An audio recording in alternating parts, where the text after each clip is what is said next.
Right there, geezers. Jules here from FGS, home of the Future Games Show. And do you know what I hate more than catching my testicles in my zippers when I put on my pantaloons? It is losing a video game, because here, in that sort of analogy or metaphor, the testicles are your pride and the teeth are the zippers, well, they are mockingly pointing to your incompetence. We'll have no free ball in here. Wear some underwear, you dirty knaves. Anyway, what I'm trying to say is that there's actually an even saltier and more stinging situation at play when certain bastard video games will hand you a loss without you even realizing it. From missing a chance to pick up items or not having the precognitive powers to know that a decision is going to bite you in the ass hours down the line, all of these video games sent you to your doom with a knowing smile and little else. So let's have a chat. As I'm Jules, this is FGS, and these are 8 video games you secretly lost without realizing. Thank you very much. And you know the drill by now. This is the Deep Cut with Jules Gill, baby. So there's going to be lots of video games that you either don't know about, should know more about,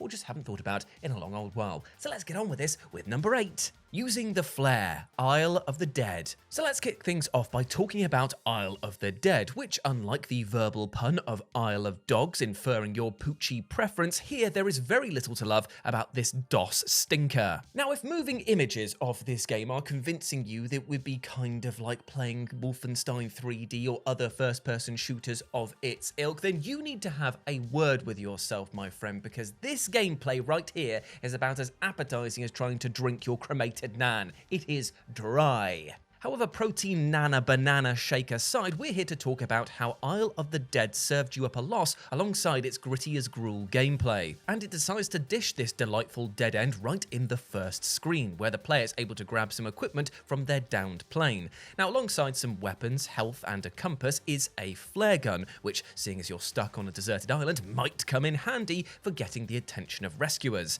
However, because the game is totally unhinged, it gives the player the option to fire the flare up straight away, which won't save you at all and actually secretly dooms you into an unwinnable state. You see, you do need to fire the flare all right, but not yet. And if you do it here, right in the early doors, well, you can't win the game. So you'll spend the next, 2 hours or so running around an ugly as all hell island, shooting enemies with little skill. It's completely repetitive and you'll wonder what the hell you're doing with your life and what the hell you're meant to be doing in this game. And the answer to both is nothing. Because you've already lost. Cheers. Number 7, actually bothering to explore, Pathologic. So for those of you not in the know, the Pathologic video game series is quite possibly the best gaming experience that you could have possibly asked for. Assuming that you've asked for being flicked in the eye every 10 seconds or so while somebody else screams into one of your ears. Yeah. It's a game for those who appreciate the idea of clever mechanics, of titles with lofty aspirations, and of atmosphere so thick that the DMs have already been slid into, my friend. Yet the rub, or indeed flick, as would be the case in this example, is that this game plays like complete and utter ass.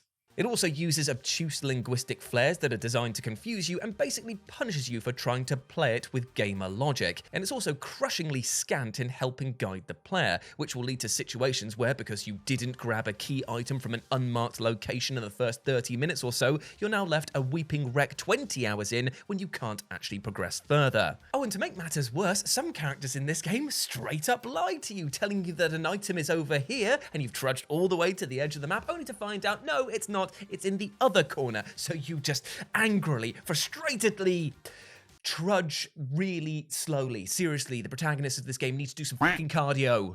And so you're left with a horrible conundrum. You need to explore the game world to understand what the hell is actually going on, but you can't explore too much because you'll miss out on key moments or contract a horrible illness, or just get stabbed and bleed out in some dingy alleyway.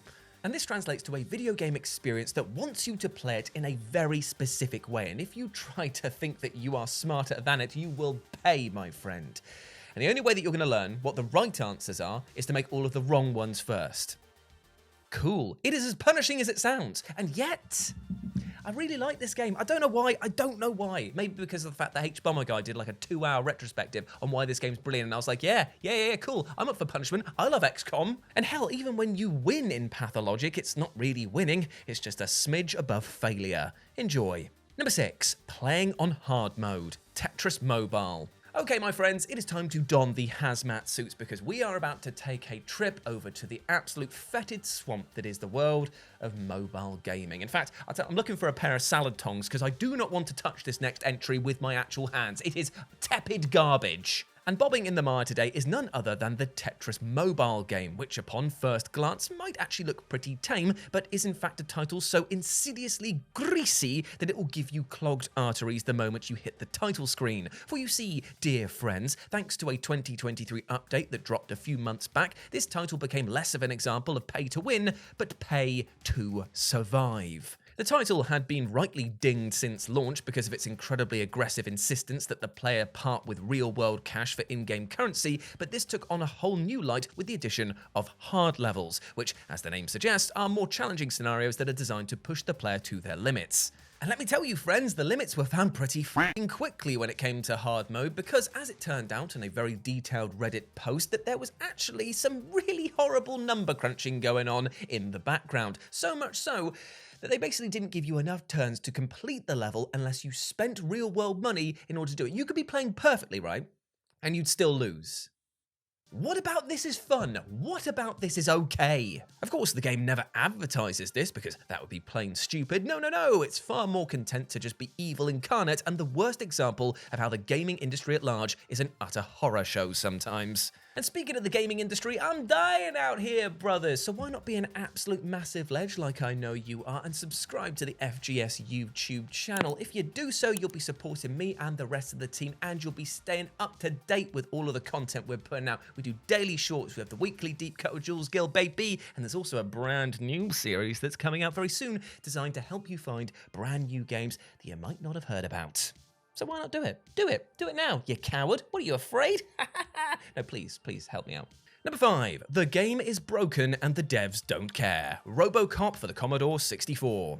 Now, there are a lot of video game, I'm just going to twirl the mustache as I read this out. Now, there are a lot of video game practices out there that many would term as stanky, from crunch cycle working hours to predatory microtransactions, all the way to pop-up ads being fired into your face thanks to the recent Assassin's Creed VR game. But above all else, there is one thing that is genuinely shocking and annoyingly common, and that is releasing a broken game. Why do we put up with this again? The amount of AAA titles that just land onto the market, just gasping, going like, kill me! And then they just go, no, day one patch, we'll fix that. 5 gig updates, if not more. And you're just sat there going like, wait a minute. So I've went out, I bought this game, I put it in, it's broken, it doesn't work, and I have to wait for you to fix it. And you knew it was broken, but you still released it anyway. Why am I paying you again? Yet, I guess at least the devs these days actually try to fix their titles, and that definitely can't be said for Ocean Software, who dropped a Robocop game for the Commodore 64 that was actually intentionally broken, and honestly, they couldn't give 2 squirts of piss about it. I say this because before release, the team noticed a massive bug that saw the 7th level completely brick the experience. Yet, because they were rushing the title to market to capitalize on the Robocop film's box office success, they decided that instead of fixing the many issues, that they would artificially increase the difficulty of the previous levels to make sure that no one could actually make it to the bugged level. I mean, you know the old saying, don't you? If it's already broke, break it more, brother. I mean, at least now you know, if you ever had the displeasure of playing Robocop for the Commodore 64, why level 3 only leaves you with like 4 or 5 seconds, even if you're playing perfectly on the timer. Like, this is why. They didn't want you to get past that level. Because they realized their game was broken, and they were just like, nah. Do you know what the weird thing is, though? Is that this doesn't happen until level 7. Why couldn't they have just done this on level 6, at least to give you more than just the first 3 levels? What was the point of that? What was the point of the first thing to just be like, yeah, they're going to want to play the first 3 levels over and over. Our game is that good. It's not. Assholes. Number 4, you died at the wrong time. Athena. So let's get right into a deep old cut here, my friend, as we talk about Athena, a side-scrolling platformer developed by SNK that was released to a rather wobbly video game industry back in 1986. And here you played as the titular Athena as she scrambles to escape a strange new land and find some clothes along the way, and offers a ton of armor and weapon options as potential upgrades. Yet there was just one thing stopping players in their quest, and that was that Athena that was tooth-shatteringly hard in places. Not only were there countless respawning enemies to deal with and tons of insta-kill hazards, but often there was just so many sprites moving at once that the Famicom would have a heart attack and slow to a crawl, making it even easier to lose health or bungle a jump. In short, death is a common occurrence in Athena, but unfortunately, if you died at the wrong time, well, you'd find yourself locked in an unwinnable state. Cool. I say this because after you trounce the boss at the end of the 4th level, it bequeaths upon you a mystical item, and that item just sits in your inventory and otherwise seems completely pointless. And so with a shrug, you likely just went on to the next level, which is actually a literal hellscape. Here, it would be a bloody miracle to make it through this section in one piece and without losing a life. However, you best be on your game, brother, because if you die even once, well, you've fallen into Athena's secret trap. And this is because when you reach the boss of this area, you'll come to a shocking realization that you can't damage the fucking thing. Yeah, no matter what attacks you do, even if you've got like a laser beam sword that shoots other lasers when it attacks, which you can actually get in this game, it's pretty sick actually, you will do 0 damage to this boss. And you may think to yourself, maybe I'm playing the game wrong, maybe I need some introspection, maybe I need to look inside myself and ask why I'm not worthy to beat this boss. No, don't do that. I mean, do that occasionally because it's quite healthy to have a little check-in with yourself, but at the same time, you've done nothing wrong. The game has just absolutely screwed you over because if you die after getting that item from the 4th boss, that item disappears. Poof, it's gone. It's gone from your inventory. And it turns out that that item was the only thing that this boss is actually weak to. This didn't happen in the arcade version, but it happened in the Famicom port, and a lot of people, well, they were pretty bloody pissed. Yeah, so if you want to be slightly more threatening to this boss than a newborn against Big Jeff the Baby Eater, you best hope you didn't die on your way through actual hell in this game. Number 3, forgetting to lock the door. Clock Tower 2, The Struggle Within. Now, I won't lie to you. Clock Tower 2, The Struggle Within, is not a good game. I mean, it's slower than a snail on ketamine, the enemies look like they're made of mouldy bread, and it seems like the audio department had the same budget that our current government is planning to spend on poor people, and that is absolutely next to nothing, because there's like 2 minutes of music in the entire game. You'll be listening to the main characters just shuffling her shoes all the way through the corridors. That's the main soundtrack here. Oh, Kayla, put on some. Oh, I love this bop. Shh, shh, shh, shh, shh. Wait for this bit here. Here's the drop. There isn't one. It's a lie. It's shit. Also, it commits the cardinal sin of a horror game. It's not fucking scary. And that's before we get into the bad voice acting and inconsistent pacing. Still though, that doesn't mean that there's not a cruel streak running through this title, as if you don't play your cards, or in this case keys, right, you'll end up losing the game in short order. To better explain, we need to jump where Alyssa, the main character, encounters her first enemy, a creepy looking doll brandishing a knife and a smile that's reminiscent of your 7-year-old brother who is 2 primes too deep in the sugar hole. Now things take a turn for the downright hilarious when Alyssa gives the doll the old WWE test big boot and then says something along the lines of, "Eat my toenails, you Cabbage Patch prick." Seriously, she just like turns into like Phil Mitchell's American cousin at this point here. It's because she's meant to be possessed, but it's quite a tone shift. But then the horror, and I use that in heavy quotation mark, dials up again when you flee the bedroom and you can hear the doll laughing and scratching at the door behind you. Now, under these circumstances, I would be like a dust cloud imprint of myself for how quickly I'd be running away from this scene, because I don't care if this house gets good Wi-Fi and the local chippy is just across the road. I do not want to spend another minute with Chucky from Wish.com over here. Get to fuck.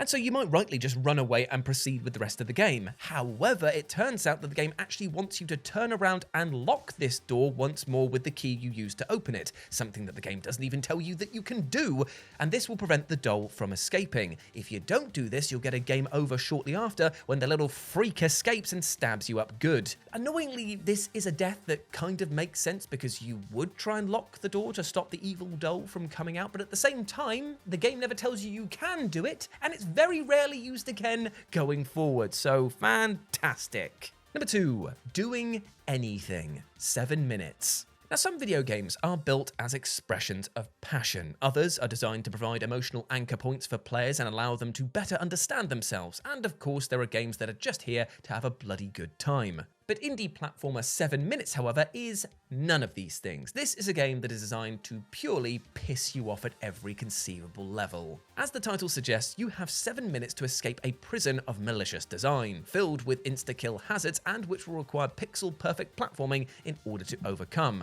However, players will soon come to realize that doing anything, and I mean anything in this game, will inadvertently lead them to a game over. This is because, as I stated before, 7 minutes is designed to twist your nipples and can only truly be beaten by standing there in the same spot that you start the game for 7 minutes. Seriously, embarking on a desperate attempt to escape this prison is your undoing. The moment you try to do anything in this game is when you have lost, and you won't even realize it until you finally crack the code, complete the game as it was meant to be done, and then go, what was the point of all of this?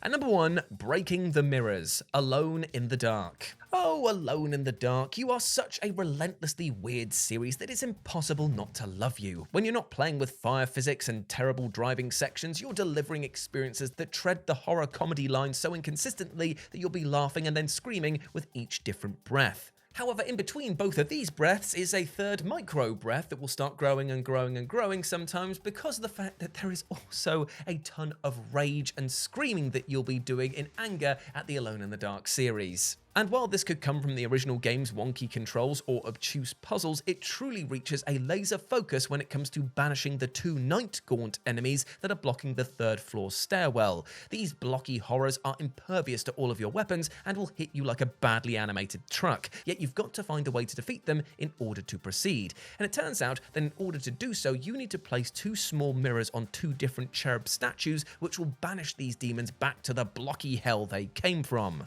The problem is, though, my friends, is that the mirrors, much like my mental state after accidentally finding my granddad's Viagra pills in his desk side cabinet and then piecing together what they were for, are pretty fucking fragile. And so they will break the moment that anyone, especially the night gaunt enemies, hits you. And oh boy, they try their bloody best, my friend. And you know what is the real glass shard on top of the cherry sundae?